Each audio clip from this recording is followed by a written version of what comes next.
This is the spot in the evening where Lori Raider Day was supposed to fill, but unfortunately she badly sprained her ankle over the weekend and can't make it up our stairs. So don't worry, she'll be back here in January, on January 5th, for the bad edition of Tuesday Funk. In her place, we have a special guest, the editor and publisher of Gaper's Block. An award-winning Chicago-centric news and events webzine. In addition to Gaper's Block, he's also my co-host and host of 20 by 2 Chicago, a biannual show featuring 20 people who each get 2 minutes to answer the same question however they like. The next show is October 23rd at Shuba's. By day, he works at Glendale Communications Group, a nonprofit administration and public relations firm. So put your hands together for Andrew Huff.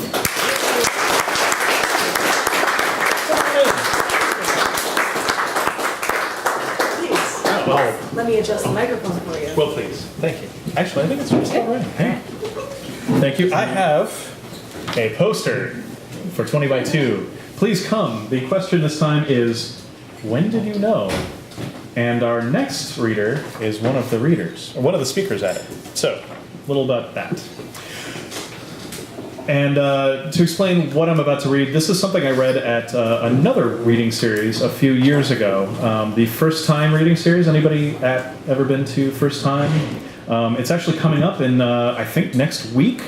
It's a show put on by Chirp, and it's different first times. So this particular one was your first house or first place, first apartment, whatever it might be.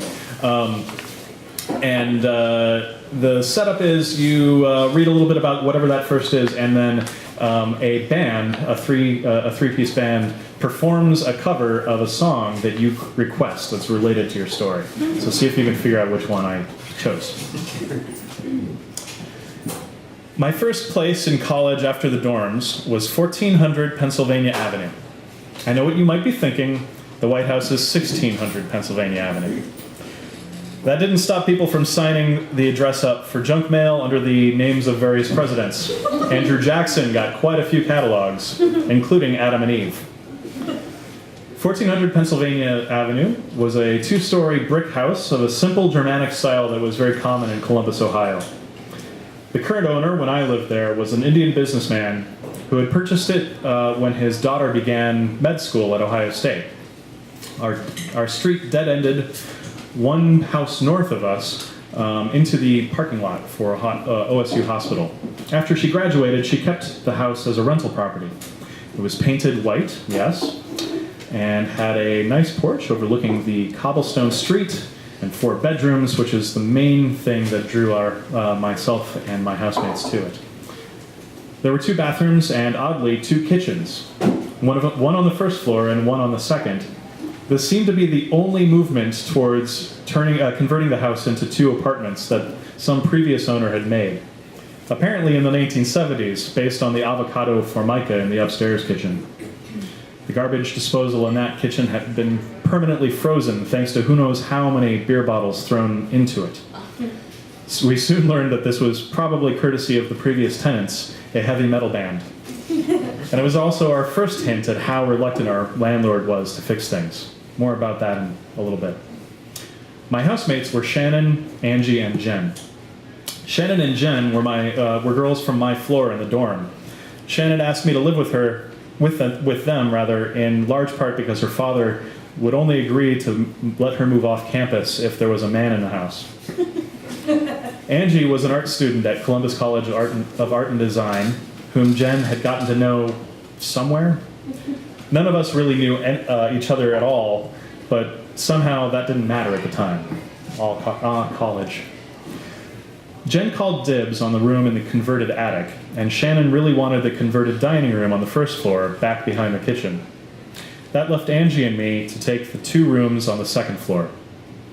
Those rooms were pretty small, and mine was made smaller by the queen-sized futon bed I ended up buying after the discount mattress I originally bought turned out to be as stiff as wood. There was barely enough room to walk around the bed and my desk when it was opened out, so it stayed a sofa most of the time. My first year at 1400 Pennsylvania was a tumultuous one. On the upside, I got a job at a bagel sandwich shop that would become my second home for the next 3 years. On the downside, my girlfriend and I broke up the first quarter of the school year, and my school and work schedule made for some very late nights and early evenings. On the even worse side, first Angie and then Jen dropped out of school in order to focus their energies on partying and stuff. That meant they hung out late into the night, in either the second floor kitchen or Angie's room next to mine, getting drunk and high and listening to music really loud. I mean, really loud at 2 in the morning, mostly Cypress Hill. It took several years before I could listen to Insane in the Membrane or I Love You, Mary Jane and not instantly change the station. And it made an already pretty depressing quarter even worse, since I was only getting a few hours of sleep every night. It was bad enough that I spent a lot more time hanging out with Shannon on the first floor. She and I became relatively close, and I became friends with a lot of her friends too. So I decided to move downstairs. After our New Year's Eve party, just before winter quarter began, I dragged all of my stuff down into the basically empty parlor, bought a couple of sheets of plywood and put them up against the big arched doorway for some privacy, and that was basically it. I gained a lot more space and a fireplace, not a working one unfortunately, but I lost a lot of privacy. All I had separating my room from the front hall and stairs was a layer of plywood and a sheet, and Shannon's room was separated from mine by heavy pocket doors. They remained closed most of the time. We shared a bathroom that had previously been the kitchen pantry. You could flush the toilet from inside the shower, just reaching across the sink. But it was quieter than my room upstairs, so I dealt with it. And that's not to say that we didn't party on the first floor.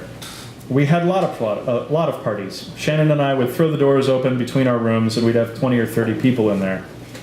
I remember drinking a lot of gin at one of our house parties and wandering down the alley before eventually puking in the landscaping around some university graduate housing. Another time, one of Shannon's friends passed out face down on the floor, and we rolled him over to discover he'd peed himself and all over someone's gym shoe that was under his crotch when he landed. After he peed himself on Shannon's bed during another party, we made sure to get him into the kitchen whenever he got drunk. Anyway, during winter quarter, my schedule got even worse.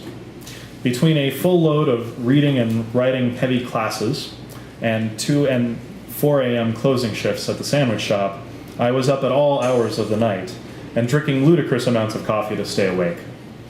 A buddy of mine, an engineering student named Ross, had a similarly brutal schedule, so we would check on each other at random hours throughout the night by email, telling the other to go to bed.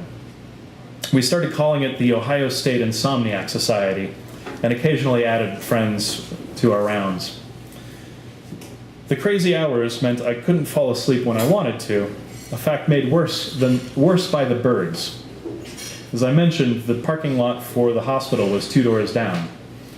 A large number of finches or sparrows, I never quite figured out what it was, lived in the trees at the edge of the lot, and they apparently never slept.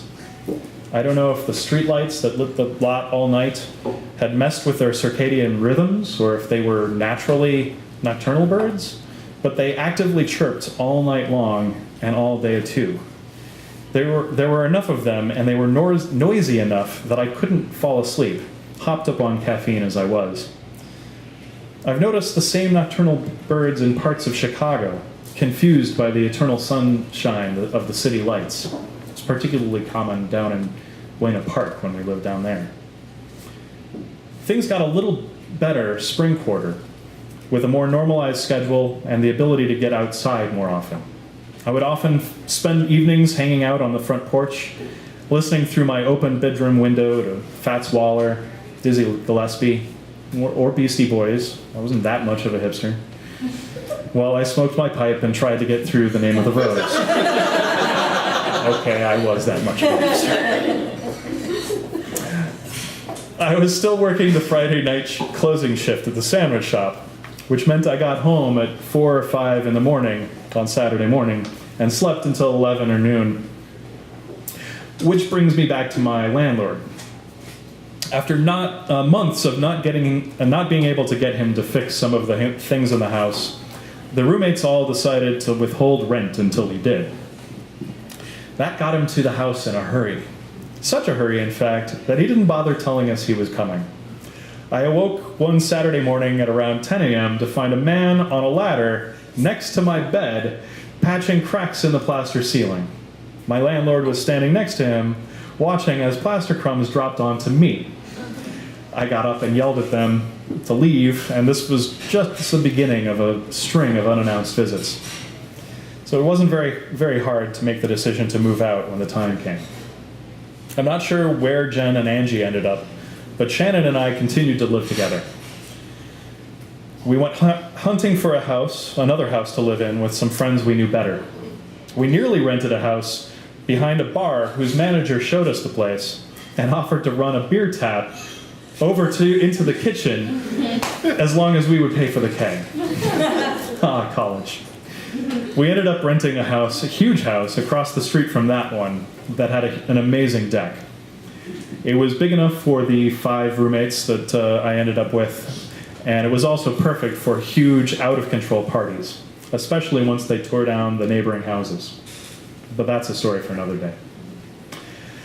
Despite the up and down year, the lost sleep, and the lousy landlord, I do have fond memories of that first place. And I keep the tradition alive whenever I visit the Brow House in Lincoln Square, where they put postcards on the tables. Whenever we're there, we write a few mash note missives to 1400 Pennsylvania Avenue, sometimes addressed to Andrew Jackson. Thank you.